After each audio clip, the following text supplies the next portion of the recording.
This is Matt, and these are the vintage vinyl albums for June 2020. The sophomore effort from Anvil might be a classic for its title track alone, but it's also a much heavier and overall better record than their debut effort, and it should have gained them the attention they ultimately deserved. So, what happened? So let's talk about the good stuff first. Given the year of release and what's on the record, Anvil is likely one of the earliest precursors to what would be called thrash metal. The band had taken their influences, Judas Priest, Rush, and Triumph, to name a few, and simply turned up the power and speed. And a lot of notable metal acts to follow openly cite this Canadian band as an influence on them, such as Metallica, Slayer, and Anthrax. Metal on Metal was produced and engineered by Chris Tangarides, who would later work on some notable albums from Y&T, King Diamond, and most notably, Judas Priest. Standout tracks include Mothra, March of the Crabs, and, of course, the title track to Metal on Metal.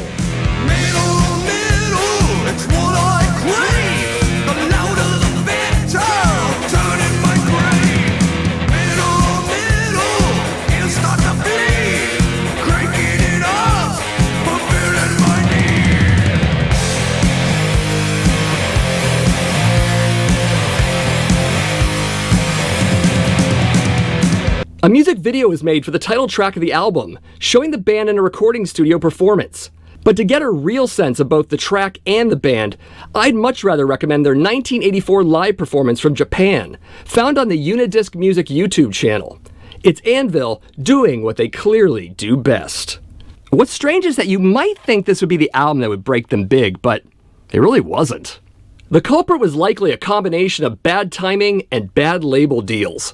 Although Aerosmith manager David Krebs signed a managing contract with Anvil following this album and promised to shop them to the majors on the strength of their first few albums, Attic Records refused to release or license out the material. So Krebs pulled out of the deal, and the band struggled to find a major label deal going forward. As for bad timing, the resulting bitterness was certainly well publicized.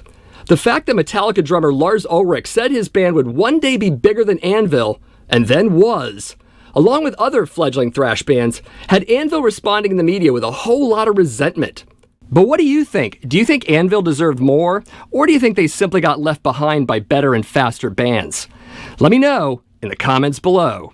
For more on Anvil's history and their hard road to whatever it is they are, check out the 2009 documentary called Anvil, The Story of Anvil.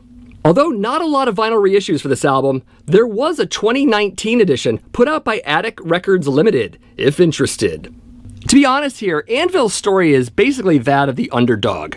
And while some of the tracks on this record are admittedly a little weak, there's also some very strong material here that makes up for that. If you haven't heard this album, you are encouraged to do so. The third album for Metal Church marked a number of changes for the band. A new singer, their final record for Elektra, and their founding guitarist taking a hiatus from the band. But did any of this impact the record negatively? Not a chance. To be sure, the band was in a bit of a transitional period. Former vocalist David Wayne left the band to form Reverend with the remnants of Heretic, the band which singer Mike Howe left, for Metal Church. Basically, the two bands swapped singers. Stranger than that was the temporary departure of founding guitarist Kurt Vanderhoof, who left the band he started to concentrate more on studio work and producing records. He still does additional guitars, much of the lyrics, and a sizable amount of the songwriting on this one, but officially, he was replaced by former Metallica guitar tech John Marshall. But check those credits, because Vanderhoof is still all over this record. And I should briefly mention the production here because it's pretty amazing. The album was produced by Terry Date, who would also produce future releases from Pantera, Dark Angel, and Slayer. Favorite tracks include Badlands, The Spell Can't Be Broken, and especially Fake Healer.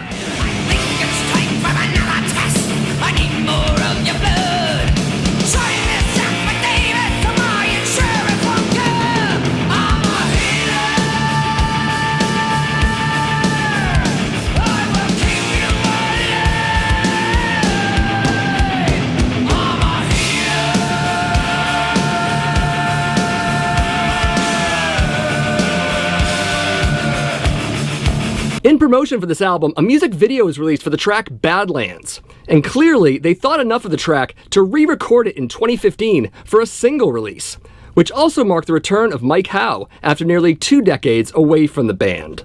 Another re-recording of a track from this album, and also a music video form, is the 2017 version of Fake Healer with current Queensryche vocalist Todd LaTorre on guest vocals.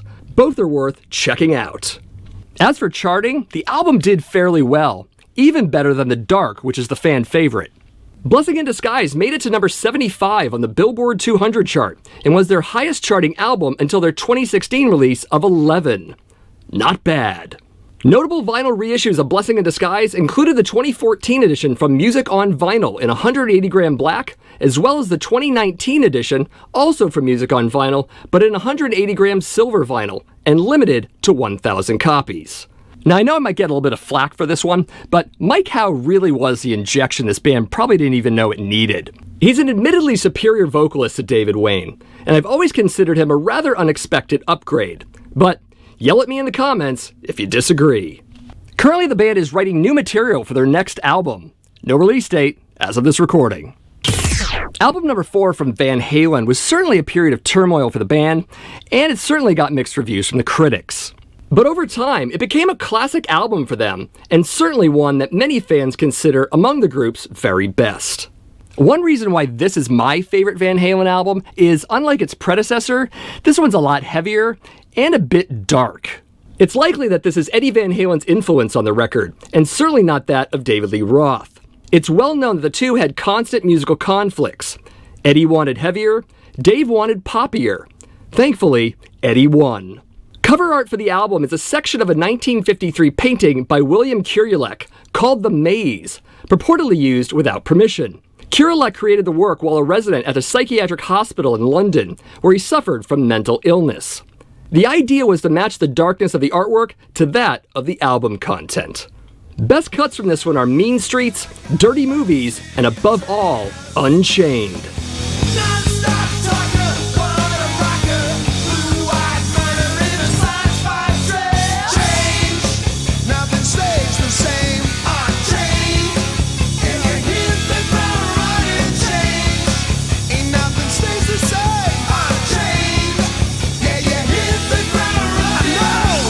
And speaking of Unchained, a music video was made for this track, as well as So This Is Love, though both are comprised of live footage, taken from a few nights in June of 1981 at the Coliseum in Oakland, California.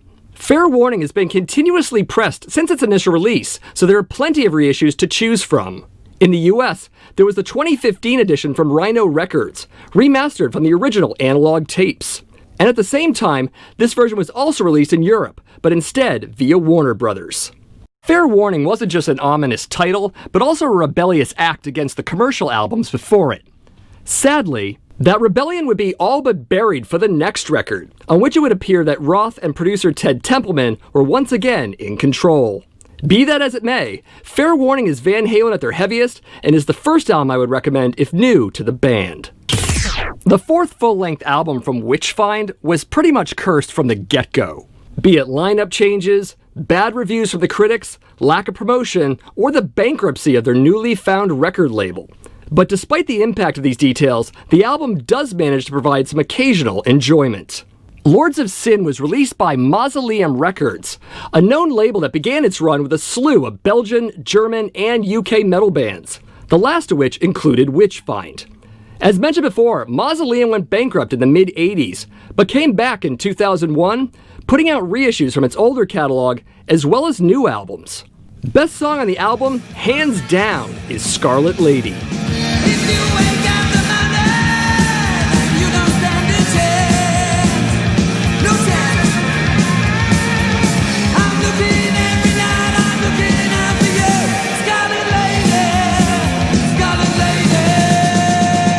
It's fair to say that Witchfynde has often had problems with maintaining a consistent sound on any given album, and this release is no exception.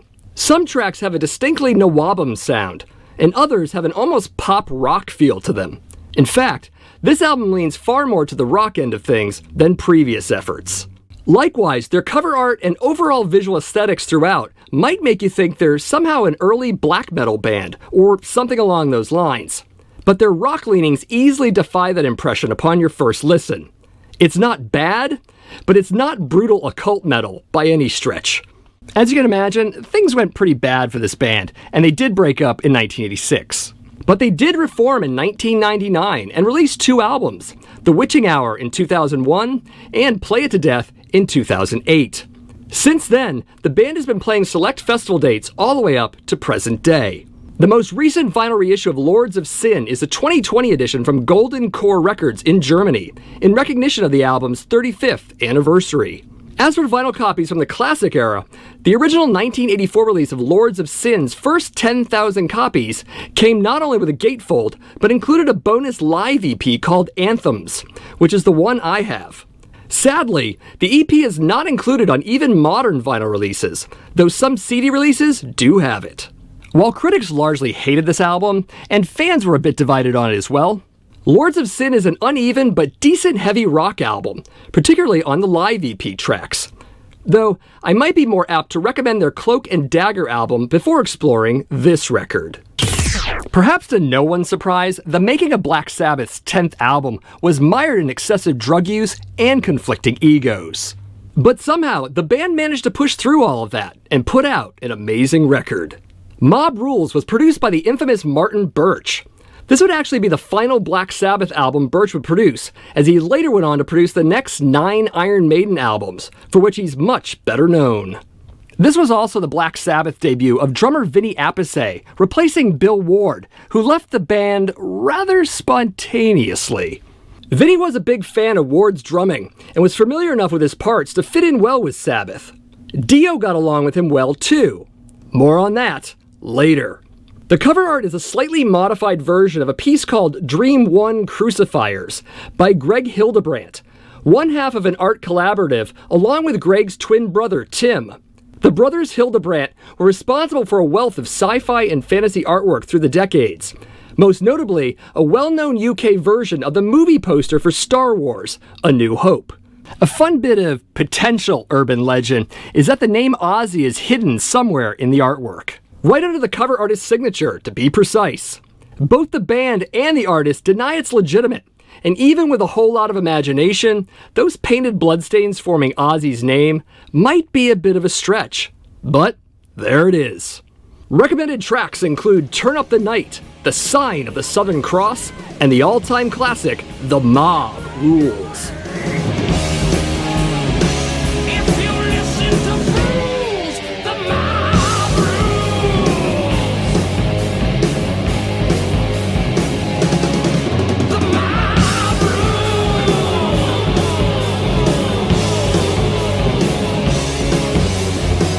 Speaking of this track, it was actually recorded separately from the others, so it could be included on the soundtrack for the cult film Heavy Metal.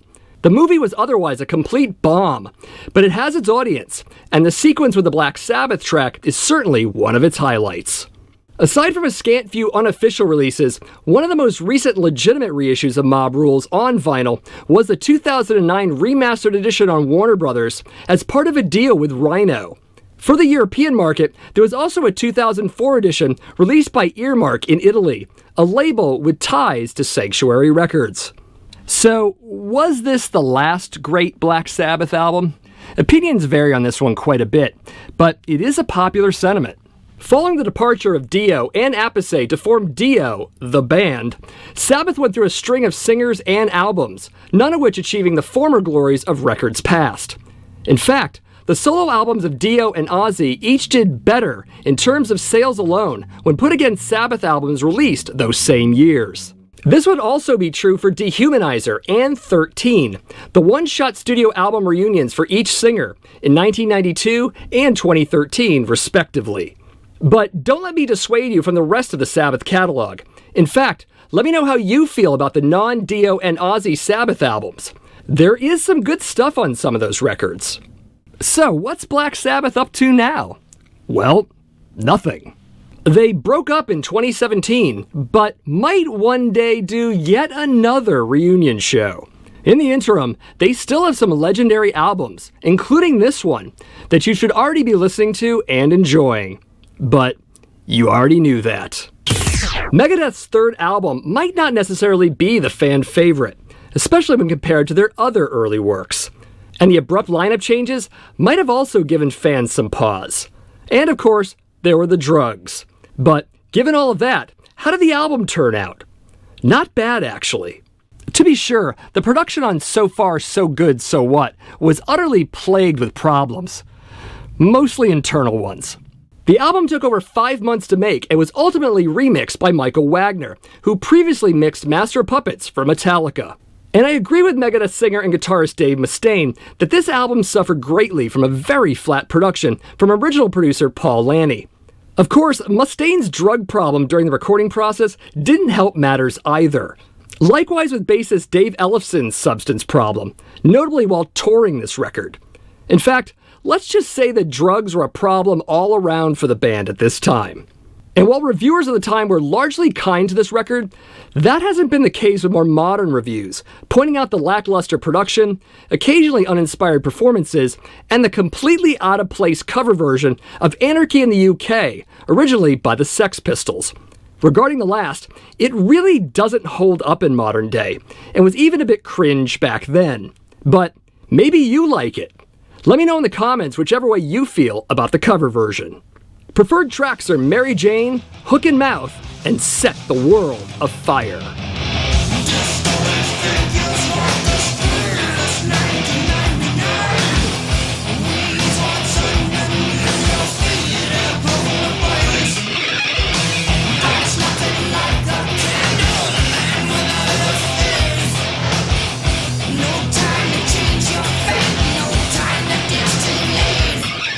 An interesting detail on the song you just heard is that this is the first song Mustaine wrote after getting kicked out of Metallica.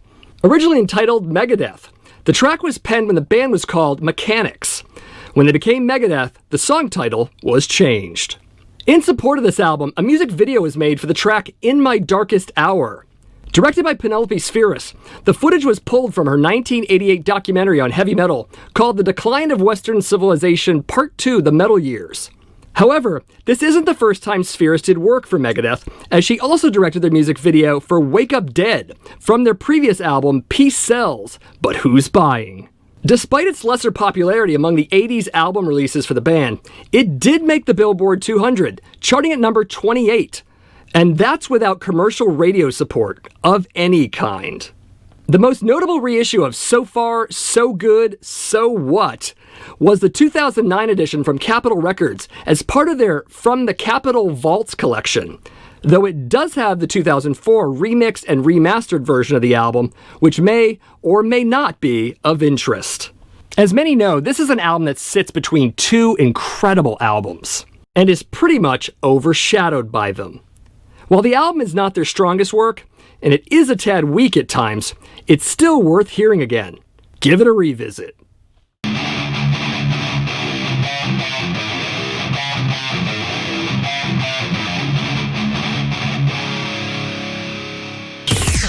Before I get to the usual end of show business, I just wanted you to know that I have a new show out for the Accusation Network, of course. It's called MGP Rants, and basically it's me going off on all sorts of metal-related tangents, as you could imagine.